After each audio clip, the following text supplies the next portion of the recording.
On है। चलें, अब प्लीज पिन ड्रॉप साइलेंस, सबका ध्यान यहां। कोई फालतू बात करता, मतलब कोई इंपॉर्टेंट बात करता ना दिखे, सब यहां ध्यान देंगे, ठीक है? आ जाइए।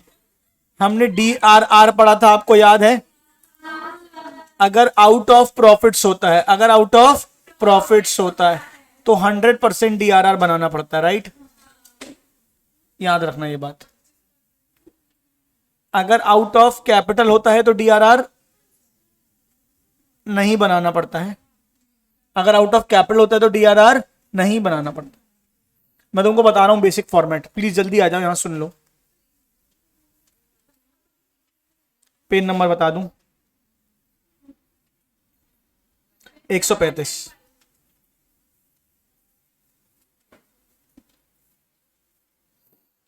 तुमको बेसिक बताऊं, ये पूरी कहानी जो है उसको मैं एकदम क्रक्स बता दूं।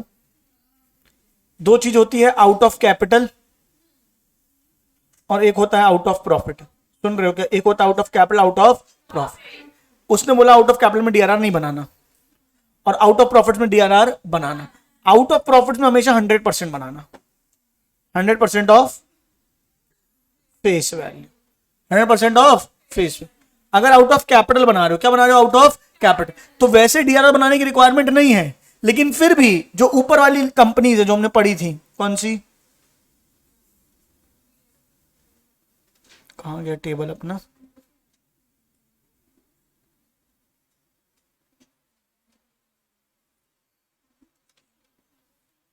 ये NBFC, याद है? मैं इसका पूरा एक चार्ट तुमको दे दूंगा, मैं इसको पूरा तुमको एक चार्ट दे दूंगा। इन कंपनीज को 25% बनाने की जरूरत पड़ जाती है। कितना बनाने की जरूरत पड़ जाती है? 25%। सुन रहे हो क्या? मॉरल ऑफ द स्टोरी क्या है? वैसे कितना बनाना है? 100%। कितना बनाना है? 100% of face value, 100% of face value. पर अगर आप आउट ऑफ प्रॉफिट्स नहीं कर रहे हो, आउट ऑफ कैपिटल कर रहे हो, तो कब बनाने की जरूरत नहीं है। लेकिन आप इन गिवन कंपनीज के अंदर आते हो तो आपको कितना बनाना पड़ जाएगा? 25% बनाना पड़ जाएगा। मैं आपको एक पूरा चार्ट अलग से बना के दे दूंगा कि किसके अंदर क्या क्या 25% कितना कितना होता है, सरल भाषा में लिखा हुआ। हाँ या ना फटाफट बोलो। पहले मैं चाहता हूं कि एक आध क्वेश्चन करके देखते हैं अपन। ये अपन ने जय भगवान लिमिटेड वाला क्वेश्चन किया था क्या? अरे बोलो, किया कि नहीं किया? नहीं किया? आ जाओ तो फिर जय भगवान जी की करते हैं अपन। नहीं किया तो वही कर रहे हैं ना बेटा, वही तो कर रहे हैं ना, मतलब क्या बोल रहा हूं बाकी में।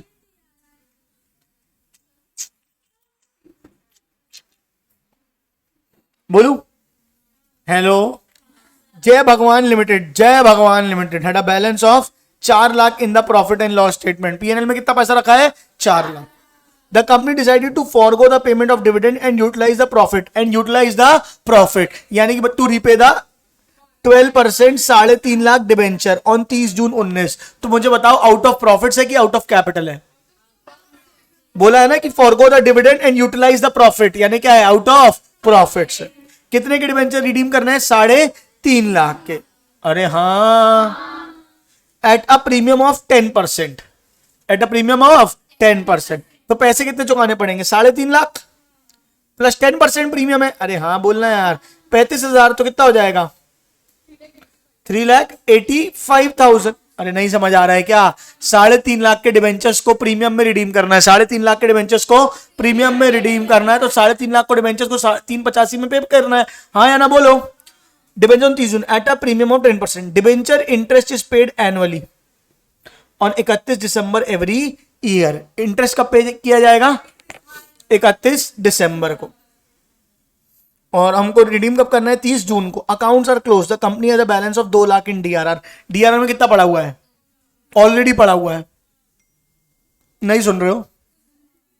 कितने के डिबेंचर्स रिडीम करने हैं? कितने के रिडीम करने हैं?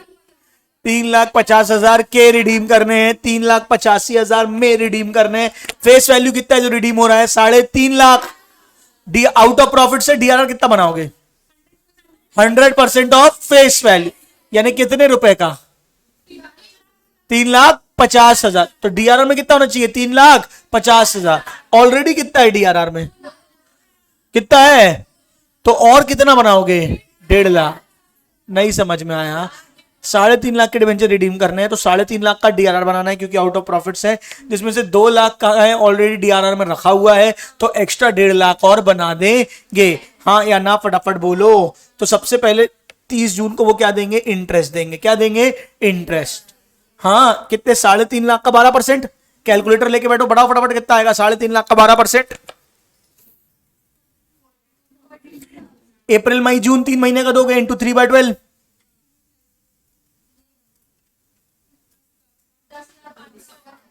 अच्छा, इसने बोला है कि इंटरेस्ट कब पे होता है साल में, 31 दिसंबर को। कब पे होता है, 31 दिसंबर। तो लास्ट बार 31 दिसंबर को पे हुआ होगा। अब हम रिडीम कब कर रहे हैं, 30 जून को। तो कितने महीने का इंटरेस्ट दोगे, जनवरी फरवरी मार्च अप्रैल मई जून, 6 महीने का। तो इंटरेस्ट कितने मिलेगा, 6 महीने का मिलेगा। तो 3.5 लाख का 12%, 6/12 करो, कितना आएगा, कितना आएगा, 21,000। अरे लास्ट इंटरेस्ट से आज तक के इंटरेस्ट का इंटरेस्ट पे करोगे ना 21,000, बोलो है नहीं। पहले क्या पे करोगे, इंटरेस्ट, फिर डिबेंचर को रिडीम करोगे। याद है डिबेंचर को रिडीम करने की एंट्री क्या होती थी, जब प्रीमियम होता है, debenture account debit, premium on redemption account debit to debenture holder. अबे कुछ याद है, नहीं याद है। Debenture account debit, premium on redemption account debit to debenture holder. अगली एंट्री क्या होती है, डिबेंचर होल्डर टू बैंक। क्या होती है, डिबेंचर होल्डर टू बैंक, पक्का। और उसके पहले क्या बना लोगे, डीआरआर। क्या बना लोगे, डीआरआर। तो पहले इन्हें debenture premium to debenture holder transfer किया, फिर इन्हें क्या ट्रांसफर, कहां पे ट्रांसफर किया, डीआरआर, फिर डिबेंचर होल्डर टू बैंक। और जब रिडम्पशन हो जाता है तो डीआरआर को वापस कहां ट्रांसफर कर देते हैं, जनरल रिजर्व में। कहां पे, जनरल रिजर्व में। ये तो पीएनएल का एंट्री है, इन्हें जनरल रिजर्व की एंट्री पास नहीं करी है, आप पीएनएल की एंट्री और पास कर दोगे। नहीं आया है क्या, चलो मैं एक बार करके दिखाता हूं तुमको। कितने के डिबेंचर्स थे मुझे बताओ, बोलो हाँ या नहीं। रिडीम करना है एट 10% प्रीमियम, यानी 35,000 रुपए प्रीमियम, बोलो हाँ या नहीं। सबसे पहले क्या करेंगे अपन, इंटरेस्ट पे करेंगे। क्या पे करेंगे, इंटरेस्ट। 3.5 लाख का 12%, 12% वाला इंटरेस्ट है ना, कितना होगा, 3.5 लाख का 12% इंटू 6/12, 21,000। एंट्री क्या हो जाएगी, interest on debenture account debit to debenture holder. कितना, 21,000, 21,000। डिबेंचर होल्डर कितना देना है, 21,000, बोलो हाँ या नहीं। फिर एंट्री क्या होगी, अच्छा 10 मिनट बैठना रहा हूं। अगली एंट्री क्या होगी, 12% डिबेंचर अकाउंट डेबिट। क्या होगी, 12% debenture account debit, premium on redemption account debit to debenture holder. Yes और नो। कितनी कितनी होगी बताओ मुझे, 3.5 लाख, 35,000 रुपए मिला के हो गया 3,85,000 रुपए। Are you all there, yes और नो। अब पे करने के पहले हम डीआरआर बना लें। 2 लाख का ऑलरेडी बना हुआ है तो 1.5 लाख का बना लेते हैं। PNL account debit to DRR कितना हो जाएगा, 2 लाख का बना हुआ है, 1.5 लाख का और बनेगा तो 1,50,000, 1,50,000। हाँ या ना, फटाफट बोलो। अब एंट्री का ही करेंगे, डिबेंचर होल्डर को पे करेंगे। कितना पे करेंगे, 3,85 और 21 ये भी तो पे करना है। अरे यार तो प्लस करके बताओ ना भैया। हैं जी, 4,06,000। क्या एंट्री हो जाएगी, debenture holder to bank 4 lakh. हाँ या नहीं।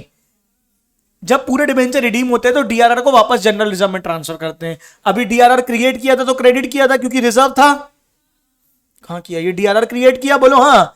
अब इसको जनरल रिजर्व में ट्रांसफर करेंगे तो एंट्री क्या पास करेंगे, डीआरआर टू जनरल रिजर्व। काय में ट्रांसफर करेंगे, डीआरआर टू जनरल। साधारण सी बात समझो, ताकि डिबेंचर रिडम्पशन होने से पहले कंपनी या शेयर होल्डर्स अपने आप को डिविडेंड ना बांट लें, इसलिए हमने प्रॉफिट को प्रॉफिट एंड लॉस अकाउंट से हटा के कहां पे रखा, डीआरआर में, ताकि उससे डिविडेंड ना बट पाए। बोलो हाँ। कायदे से प्रॉफिट को जाना चाहिए था जनरल रिजर्व में, हमने जनरल रिजर्व में जाने के लिए डिबेंचर रिडम्पशन रिजर्व में डाल दिया। क्यों डाल दिया, ताकि डिबेंचर रिडम्पशन होने से पहले डिविडेंड ना बट पाए। ये बात समझ में आ रही है।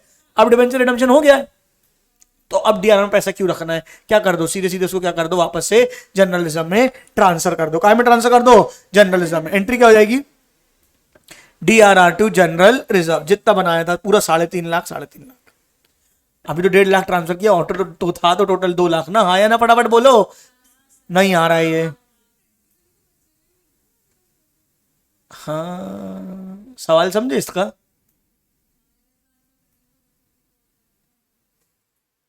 अच्छा, जो बताया है वो समझ में आया है? समझ में आया सबको? वो ये पूछ रही है जब डिवेंचर रिडीम कर दिए तो क्या पैसा ही नहीं बचा, तो अब वापस डीआरआर जर्नलिज्म में कहां ट्रांसफर करोगे? सवाल समझ गए? डिवेंचर रिडीम कर दिया, पैसा दे दिया, अब पैसा बचा ही नहीं, तो अब जर्नलिज्म में कहां ट्रांसफर करोगे, क्या ट्रांसफर करोगे? रिडीम कर दिया डिवेंचर होल्डर टू बैंक और फिर डीआरआर टू जर्नलिज्म। तो बनाने का फायदा क्या? बनाया इसलिए था ना ताकि डिवेंचर रिडीम हो जाए। डीआरआर बनाया क्यों था? लॉजिक समझ रहे हो? आपने पीएनएल से पैसा लग रखा डीआरआर में, ठीक है, क्या काई के लिए? ताकि डिवेंचर रिडीम हो जाए। अब जब डिवेंचर रिडीम हो गया तो वापस से डीआरआर से उठा के कहां पर ट्रांसफर कर दिया? जर्नलिज्म। अब मैडम का सवाल यह है कि जब डीआरआर में ट्रांसफर रिडीम कर दिया पैसा, तो वापस से जर्नलिज्म में कैसे ट्रांसफर करोगे? बात समझना, कैश का और अकाउंटिंग प्रॉफिट में फर्क होता है, ठीक है? ग्लोरीफाइड मूवमेंट, दिमाग खोलेगा। क्या बात समझ में आ रही है? कैश का और अकाउंटिंग प्रॉफिट में फर्क होता है। आपने कैश अलग नहीं किया था, आपने तो सिर्फ क्या किया था, जर्नलिज्म में 10 लाख रुपए रखे हुए हैं, पैसे नहीं है वो, रुपए कैश में नहीं है, वो सिर्फ अकाउंटिंग प्रॉफिट एक फिगर दिखा रहा है कि we have 10 lakh rupees in general reserve. उसका पैसा बैंक में रखा हुआ है। बात समझ में आ रही कि नहीं आ रही? फटाफट बोलो। पैसा कहीं भी हो सकता है, एक तो कैश है और एक अकाउंटिंग एंट्री है। तो आपने जब DRR, profit and loss account से डीआरआर में ट्रांसफर किया, तो कैश अलग किया था या सिर्फ एक अकाउंटिंग एंट्री पास की थी?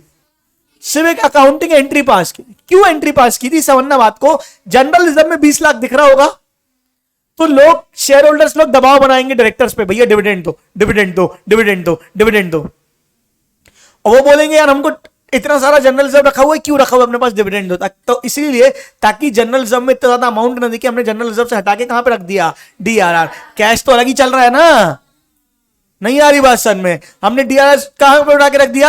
डीआरआर। अब दिख रहा है कि 2 लाख रुपए जर्नलिज्म में और 5 लाख रुपए कहां पे है? डीआरआर। अब अकाउंटिंग डिवेंचर को रिडीमशन करने के लिए तो हमने कैश दिया, ये तो असेट साइड की कहानी है, बोलो हाँ या नहीं? अब डिवेंचर रिडीम हो गए कैश के, कैसे 5 लाख ही कैश होंगे कि होगा कंपनी के पास? बस डीआरआर में जो अकाउंटिंग प्रॉफिट दिख रहा है उसको हटा के कहां डाल देंगे? वापस से जनरल रिजर्व में। फॉर द टाइमिंग के लिए प्रॉफिट को जनरल रिजर्व में ना दिखा के काहे में दिखाया है? डीआरआर में, ताकि डिवेंचर होल्डर हल्ला ना मचाए, शेयर होल्डर हल्ला ना मचाए। और जैसे ही डीआरआर डिवेंचर चुप गया तो वापस से डीआरआर काम में ट्रांसफर कर दिया है जनरल रिजर्व में। आर यू ऑल देयर और नॉट? अगर कैश ही होता डीआरआर तो फिर डीआरआई क्यों बनाते? याद है डीआरआई बताया था, 15% डीआरआई बनाना पड़ता है। वो लिक्विडिटी के लिए होता है, वो कैश के लिए होता है। वो आप अभी इस वाले क्वेश्चन में बनाया नहीं, डीआरआई बनाते हो, क्या करते हो? सेल करते हो। रिडीम करने में क्या करते हो? सेल करते हो, ताकि आपके क्रिएट, अगर बहुत सबसे पहले डीआरआई बनाते हैं, डिवेंचर को रिडीम करते हैं और वापस से सुपर में ट्रांसफर कर देते हैं जनरल रिजर्व में। हाँ या ना, फटाफट बोलो, नहीं समझे? हर खर्चे को पीएनएल में ट्रांसफर करना पड़ता है। तो डिवेंचर इंटरेस्ट एक खर्चा था, तो खर्चा ट्रांसफर करेंगे पीएनएल में, एंट्री कर जाएगी।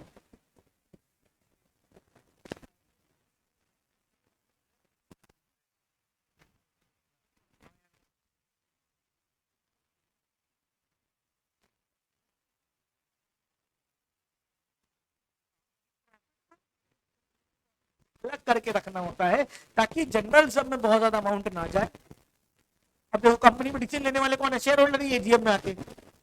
जनरल सब में पैसा दिखेगा तो बोलेंगे हमने डिविडेंड, हमने क्या कर दिया? डिविडेंड अनाउंस कर दिया, बांटो, डिविडेंड बढ़ गया। डिवेंचर होल्डर बेचारे रह गए, डिवेंचर होल्डर की तो वोटिंग राइट भी नहीं है। उन लोग बांटते रहेंगे प्रॉफिट, आखिरी में कंपनियां क्या बोलेगी? हमारे पास पैसा नहीं है इसलिए हम नहीं बांट पाए। तो इसलिए बोल दिया कि तुमको क्या करना है, डीआरआर में पैसा अलग करते जाना है। अब जैसे ही पैसा डीआरआर में चला गया तो जनरल में बचा ही नहीं, और डीआरआर से डिविडेंड बांटने का राइट ही नहीं है, किसी के पास भी नहीं है। बात समझ में आ रही? तो उससे डिविडेंड बांट नहीं सकता। देखो ना क्वेश्चन की लैंग्वेज क्या बोल रही है। जय भगवान in balance of 4 lakh in P&L, the company decide to forgo the payment of dividend and utilize the profit। यानी हमको प्रॉफिट में डिविडेंड नहीं बांटना है, हमको क्या करना है? उस प्रॉफिट से डिबेंचर को रिडीम करना है। तो पहले एक काम करो, उसको डीआरआर में ट्रांसफर कर। अरे बाप, बोलो रे, आ गया क्या? कौन सी आ गई?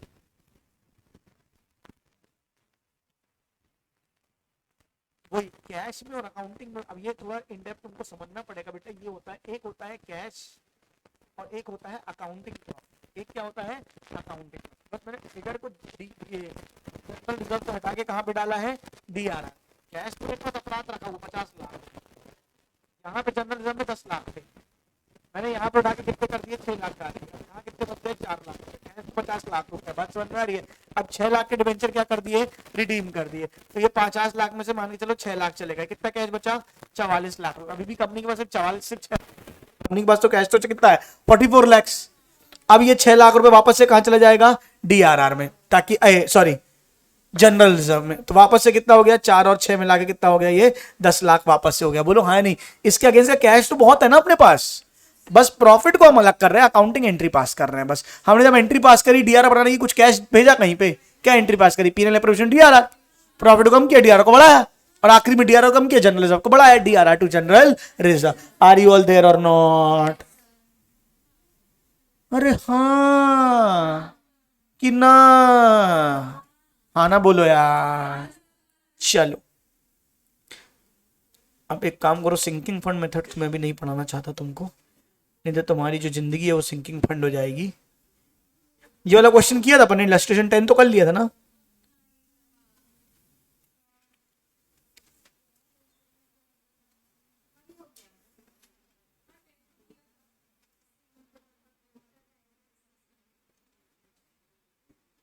चलो सिंकिंग फंड ही पढ़ा देते हैं फिर, क्या ही है।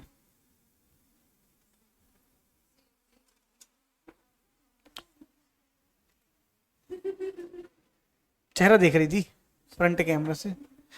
आ जाओ बच्चों, थक गए हो? हाँ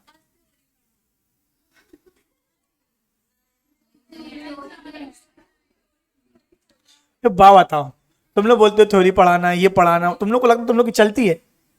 क्यों फालतू मेहनत करते हो? जो पढ़ाना पढ़ाऊंगा मैं, फालतू मेहनत करते रहते हो। एक तो बाद में तो उठपटांग करते हो, अचानक से बीच टॉपिक में बीच, अब ये नहीं पढ़ाना, अब कुछ और पढ़ा। पागल आगल हो क्या?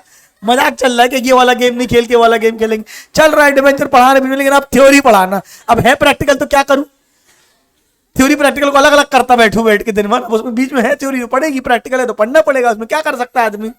जबरदस्ती पागलों वाली बात। चलो आओ समझो। एक तो तुम लोग की थ्योरी प्रैक्टिकल की डेफिनेशन मेरे को आज तक नहीं पता क्या थ्योरी, जो प्रैक्टिकल होता है उसी की तो थ्योरी पढ़ते हैं पहले, और जो थ्योरी होता है उसी को प्रैक्टिकल पढ़ते हैं। पता नहीं क्या तुम लोग। और तो और अकाउंट्स की टीचर को बोलते हो प्रैक्टिकल नहीं पढ़ाना, थ्योरी। अरे तो बड़े भाई कहाँ पढ़ा दूं मैं, अकाउंट्स और फाइनेंस पढ़ाता हूं जिंदगी भर, तो प्रैक्टिकल ही पढ़ाया है। चलो बोलूं अभी, sinking fund, what do you mean by sinking fund? हाँ हाँ बताओ बताओ।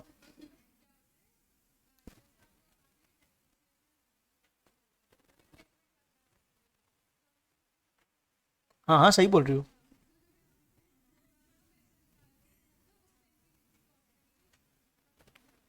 देखो मैं बताता हूं, अब यहां पे भी तुमको फर्क समझ में आएगा। मेन तुमको अभी पिछले वाले से कॉन्सेप्ट समझ में आया कि अकाउंटिंग एंट्री कुछ और होती है और कैश का ट्रीटमेंट कुछ और होता है। जैसे वो बना रहे थे और कैश का ट्रीटमेंट था, वैसे यहां पे तुम और अच्छे से क्रिस्टल क्लियर समझोगे। थोड़ा इनडेप्थ टॉपिक है, तुम्हारे सिलेबस में बहुत इनडेप्थ नहीं है, तुम ऊपर से भी समझोगे तुम्हें सब चल जाएगा तुम्हारा काम। पर मैं एक बार पूरी इंतहा तक बता रहा हूं, जो मेरे साथ गहराई तक पहुंचा बढ़िया, जो नहीं पहुंचा बीच में रुक जाना, टेंशन नहीं लेना, फिर मैं वापस आऊंगा, ठीक है। वहां से बता के फिर नीचे नहीं लेके जाऊंगा, फिर बता के वापस ले आऊंगा, जितना उतनी इन डेप्थ जाना ही नहीं ना फिर अपन को, तो क्या बात समझ में आ रही है? फिर भी एक बार, ये सिंकिंग फंड हमको पढ़ना है डिबेंचर का, काय का, लेकिन सिंकिंग फंड को पढ़ने मजा डेप्रीसिएशन में ही आता है, तो इसलिए मैं तुमको पहले डेप्रीसिएशन से पढ़ाता हूं। फॉर एग्जाम्पल मैंने एक मशीनरी खरीदी या मैंने एक कार खरीदी, सुन रहे हो क्या? कार कितने की खरीदी? 15 लाख रुपए की। 15 लाख की क्या खरीदी? कार। अब ये 10 साल चलेगी, तो हर साल इस पर डेप्रिसिएशन कितना चार्ज होगा? 1.5 लाख। तो डेप्रिसिएशन तो बस क्या होता है, 1.5 लाख 1.5 लाख 1.5 लाख। मैंने आज 15 लाख रुपए चले गए हैं, पर ये 15 लाख रुपए मेरे को 1 साल तक बेनिफिट देंगे कि 10 साल तक? तो हर साल का खर्चा 1.5 लाख रुपए। तो डेप्रिसिएशन तो मैं हर साल सिर्फ 1.5 लाख का एक खर्चा लगाता हूं। बोलो ये तो normal depreciation to machinery normal entry होती है, कोई इसमें तो कोई दिक्कत की बात तुमको नहीं होगी, डेप्रिसिएशन तुमको पता होगा। अब मुझे 10 साल बाद एक नई कार भी खरीदनी है। अब ये 15 लाख की कार खरीद ली, 10 साल तक चलाऊंगा, 10 साल बाद कार जीरो हो जाएगी, फिर मेरे को कार खरीदनी भी है नहीं, तो मैंने एक काम किया कि क्यों ना जितना जितना मैं डेप्रिसिएशन लगा रहा हूं उतना उतना पैसा अलग करके एक अकाउंट में रखता चला जाऊं, जिससे 10 साल बाद जब 15 लाख की मेरी कार खत्म हो तो मेरे पास फिर से कितने पैसे इकट्ठे हो जाए, 15 लाख। नहीं सोच पाए कि सोच पाए? नहीं सोच पाए। हर साल 1.5 लाख का डेप्रिसिएशन लगाऊंगा, हर साल 1.5 लाख रुपए एक अलग फंड में डालता चला जाऊंगा। क्या बात समझ में? हर साल एक अलग फंड में डालता चला, ताकि जब 10 साल खत्म हो तो 10वें साल के अंत में मेरे पास 15 लाख रुपए हो नई गाड़ी खरीदने के। आर यू ऑल देयर और नॉट? फटाफट बोलो। तो अब क्या होता है, एक होता है अकाउंटिंग और एक होता है कैश। जैसे कि मैंने बनाया एक सिंकिंग फंड। क्या बनाया? सिंकिंग फंड, जहां पे मैं हर साल अभी कैश नहीं इकट्ठा कर रहा हूं, बस अकाउंटिंग एंट्री कर रहा हूं 1.5 लाख रुपए उसमें डालने की। क्या बात समझ में आ रही है? तो उसको मैं बोलूंगा सिंकिंग फंड। आई बात समझ में? पहले साल में मैंने 1.5 लाख रुपए डाले। बताओ मुझे 10 साल बाद सिर्फ अकाउंटिंग एंट्री लगेगी कि नगद भी लगेगा, कैश भी लगेगा? मैं अकाउंटिंग एंट्री अलग करते जाऊं और इस 1.5 लाख का कैश यहां पड़ा रहे और वो कहीं कहीं बिजनेस में खर्च होता रहे, तो आखिरी में मेरे पास फंड में तो 15 लाख रुपए होंगे 10 साल बाद, लेकिन एक्चुअली में नगद कुछ भी नहीं होगा। तो एक होता है सिंकिंग फंड और उसी के साथ कर दिया जाता है क्या बेटा? Sinking fund investment. क्या कर दिया जाता है? Sinking fund investment. ये 1.5 लाख रुपए यहां डाले और उसी पैसे को तुरंत क्या कर दिया? इन्वेस्ट कर दिया। तो क्या हो गया? सिंकिंग फंड इन्वेस्टमेंट भी कितना हो गया? 1.5 लाख का। कहीं जाके इन्वेस्ट कर दिया। अब ये कार के लिए यूज होने वाला 10 साल बाद, उसके लिए कहीं और इसको यूज करना नहीं है, तो ताकि कहीं और यूज ना, इसलिए मैंने इसको कहीं पे एफडी में इन्वेस्ट भी कर दिया। एफडी में इन्वेस्ट करूंगा तो पड़ा रहेगा कि ब्याज मिलेगा? अब मान लो 1.5 लाख में 15,000 रुपए क्या मिला? ब्याज। तो अब ये ब्याज जो मिला 15,000 रुपए, ये एक तरीके से प्रॉफिट भी है और कैश भी मिला होगा 15,000 का। तो जो कैश मिला वो वापस से री इन्वेस्ट हो जाएगा। हाँ, जो कैश मिला वापस से री इन्वेस्ट हो जाएगा। और क्या ये लायबिलिटी के रूप में मिला है कि प्रॉफिट के रूप में मिला है? तो प्रॉफिट भी बढ़ जाएगा। तो फिर सिंकिंग फंड में 1.5 लाख की जगह 15,000 और हो जाएंगे, यानी कितने हो जाएंगे? 1,65,000। नहीं आई क्या बात समझ में? अब फिर अगले साल 1.5 लाख डाला, फिर इसको क्या कर दूंगा? इन्वेस्ट। मतलब मॉरल ऑफ द स्टोरी क्या है? एक अकाउंटिंग प्रॉफिट में फंड बनाता हूं, अकाउंटिंग प्रॉफिट का फंड बना, उतना ही कैश इन्वेस्ट करता हूं, उतना ही कैश इन्वेस्ट करता। इन्वेस्टमेंट से जो इंटरेस्ट मिलता है, इन्वेस्टमेंट से जो इंटरेस्ट मिलता है वो इनकम है, वो फंड को बढ़ाएगा, वो फंड को बढ़ाएगा। अब वो इंटरेस्ट को मैं री इन्वेस्ट कर रहा हूं कि नहीं कर रहा हूं उस पर डिपेंड करता है। अभी मैं मान रहा हूं कि उसको मैं क्या कर देता हूं? री इन्वेस्ट। तो जो प्रॉफिट मिला वो फंड को भी बढ़ाएगा और वो इन्वेस्टमेंट को भी बढ़ाएगा। नहीं समझ पा रहे हो?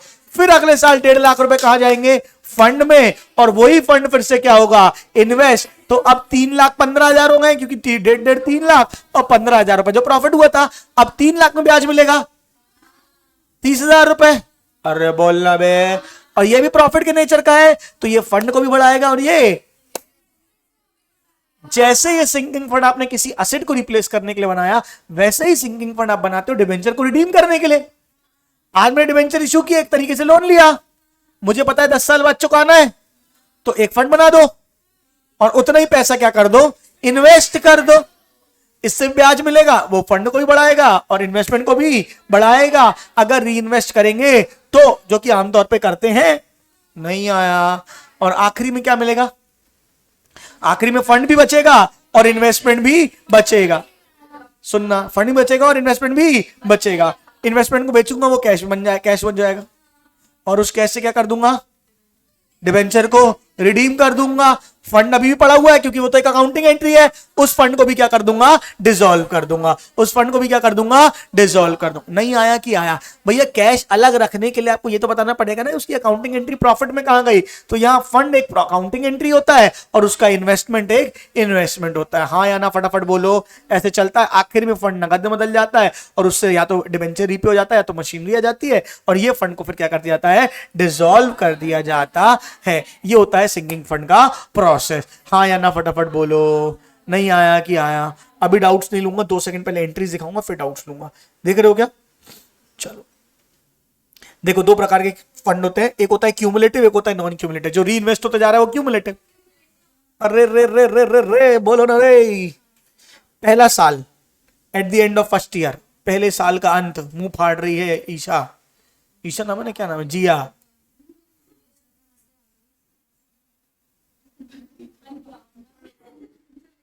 Eight the end of first year क्या हुआ? Appropriation of record amount of sinking fund. सबसे पहले क्या है, 1.5 लाख का सिंकिंग फंड बनाना है तो उसको प्रॉफिट से अलग करो और फंड में डालो। बोलो हाँ या नहीं? एंट्री क्या पास करी? Surplus to sinking fund. हाँ, और जितना सिंकिंग फंड बना उसी को क्या करना है? इन्वेस्ट कर देना है। For investing the surplus sinking fund investment to bank. तो एक हुआ लाइबिलिटी और एक हुआ एसेट। नहीं समझे कि समझ गए? और सुंदर रूप में अगर तुम देखना चाहते हो तो यहां पे प्रॉफिट एंड लॉस, ये बैलेंस शीट है। लाइबिलिटी साइड में पीएनएल का क्रेडिट बैलेंस रखा था, यानी प्रॉफिट फॉर एग्जांपल 5 लाख का। बोलो हाँ या नहीं? और इसके अगेंस्ट में कैश भी रखा था 5 लाख का। समझ रहे हो क्या? मैंने सिंकिंग फंड बनाया, प्रॉफिट को किया कम और एक सिंकिंग फंड बना दिया। मान के चलो 1 लाख का, तो ये कितना हो गया? 4, ये कितना हो गया? 1 लाख। ये कितना हो गया? 4 लाख। तो ये तो अभी भी टैली है। लेकिन अगर सिर्फ जैसे डीआरआर में सिर्फ प्रॉफिट एप्रोप्रिएट करना होता है, कैश अलग नहीं करना होता, तो सिर्फ यहां से यहां पे ट्रांसफर करता रहता हूं और आखिरी में वापस से यहां पे ट्रांसफर कर देता हूं। अभी समझ में आ रहा है clearly DRR to general reserve क्यों हुआ था? बोलो हाँ या नहीं? लेकिन यहां पे तो मुझे कैश भी चाहिए, तो ये 4 लाख किया 1 लाख, तो यहां पे सिंकिंग फंड इन्वेस्टमेंट भी कर दिया। कितने का? 1 लाख का। तो पहली एंट्री क्या हुई? PNL appropriation to sinking fund. दूसरी एंट्री क्या हुई? Sinking fund investment to bank. हाँ या नहीं? फटाफट बोलो। अब second year, at the end of second and subsequent years, हर साल में ये एंट्री होगी। क्या होगी? इंटरेस्ट मिलेगा, bank to interest on sinking fund. हाँ, bank to interest on sinking fund. Interest क्या है? इनकम है। इंटरेस्ट क्या है? इनकम है। तो ये कहां चली जाएगी? सिंकिंग फंड में। हाँ, तो इसकी एंट्री क्या होगी? Interest account debit to sinking fund. जब इंटरेस्ट मिला तो बैंक टू इंटरेस्ट। अब ये इंटरेस्ट नाम की इनकम को खत्म करो और सिंकिंग फंड में डाल दो, तो एंट्री क्या हो जाएगी? Interest account to sinking fund. Bank अभी पड़ा है, उसको री इन्वेस्ट कर दो, तो क्या हो जाएगी? Sinking fund investment to bank. जितना इंटरेस्ट मिला है। हाँ या ना? फटाफट बोलो। देखो वही किया उन्होंने, interest on sinking fund to sinking fund. नहीं आया है। फिर फॉर एनुअल एप्रोप्रिएशन, फिर नया इस साल का सिंकिंग फंड एप्रोप्रिएट किया गया। क्या एंट्री हो जाएगी? Surplus to sinking fund. नहीं आया? क्या आया? फिर sinking fund investment to bank. ये क्या होगा? जितना सरप्लस एप्रोप्रिएट किया था वो प्लस इंटरेस्ट, दोनों मिला के इस बार री इन्वेस्ट करेंगे ना। 1.5 लाख मान के, 1 लाख मान के चलो वो था, और 10,000 का ब्याज जो मिला था, तो कितना री इन्वेस्ट हो जाएगा? 1,10,000। हो कि नहीं? आखिरी लास्ट ईयर में क्या हो जाएगा? सिंकिंग फंड अकाउंट को खत्म करोगे। For receiving interest on sinking fund investment, ये फिर से इंटरेस्ट मिला है, bank account debit to sinking fund. Annual appropriation बार बार वही कर रहे हैं, surplus to sinking fund. For sale of sinking fund investment, sinking fund investment क्या कर दिया? बेच दिया, उसमें प्रॉफिट होगा, bank account debit to investment account, और जो प्रॉफिट है वो कहां जाएगा? Sinking fund. जो प्रॉफिट है वो कहां जाएगा? Sinking fund. अब एक न्यूमेरिकल करेंगे तो ज्यादा अच्छे से क्लियर होगा। हाँ या ना? फटाफट बोलो। और आखिरी में क्या करेंगे? लॉस का छोड़ दो, डिबेंचर को रिडीम कर देंगे और सिंकिंग फंड को आखिरी में देखो खत्म करके कहां ट्रांसफर कर दिया? जनरल से। नहीं आया कि आया? आया ना? चलो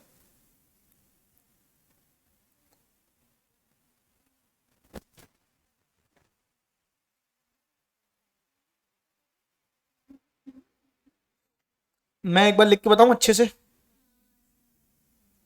बोलो। ताना मारती है ये, पता? बहुत भयंकर सांस बनेगी आगे। ठीक है, चलो। तो पहले साल में क्या करोगे? Appropriation of profit for sinking. हाँ या नहीं? क्या एंट्री होगी बताओ मेरे को? हाँ, सरप्लस या PNL appropriation to sinking fund. मान के चलो 1 लाख का अपन ने सिंकिंग फंड में डाला। बोलो यानी उसी को क्या कर देंगे? Invest.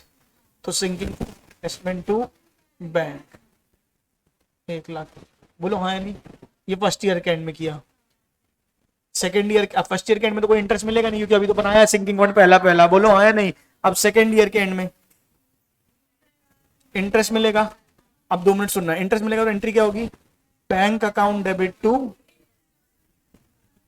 Interest on sinking fund investment. पक्का? अब ये जो इंटरेस्ट है ये कहां जाएगा? सिंकिंग फंड में। एंट्री क्या होगी? इंटरेस्ट ऑन,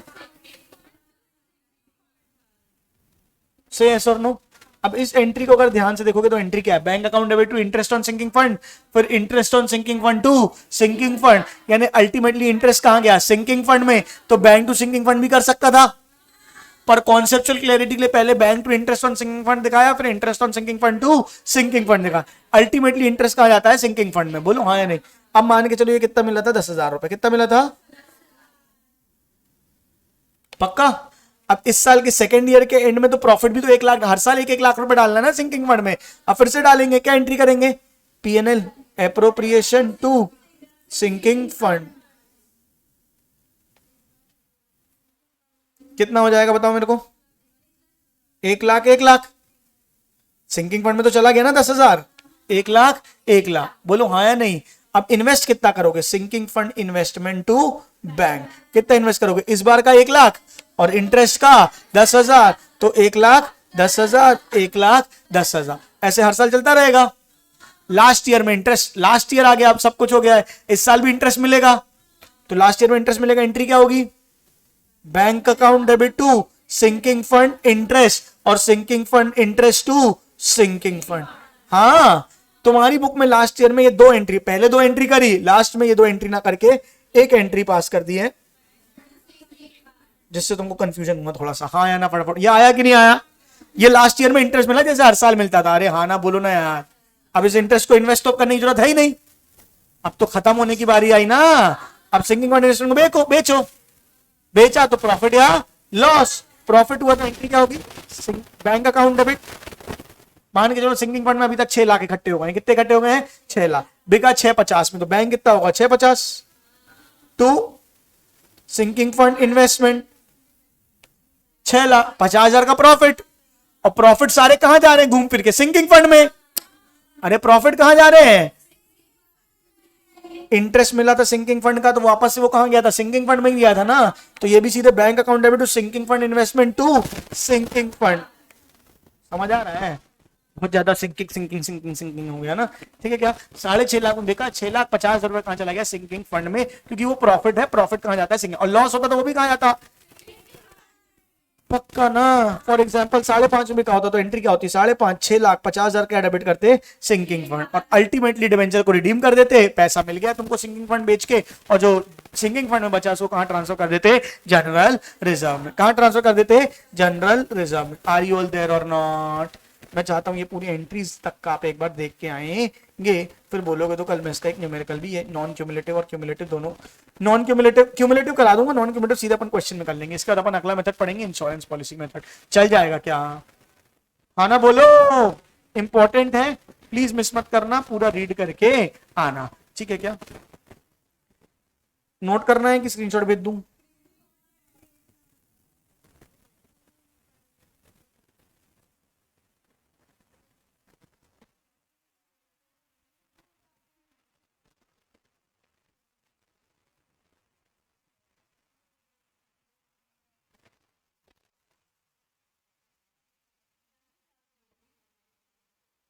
अब पिंकी मैम क्लास लगी।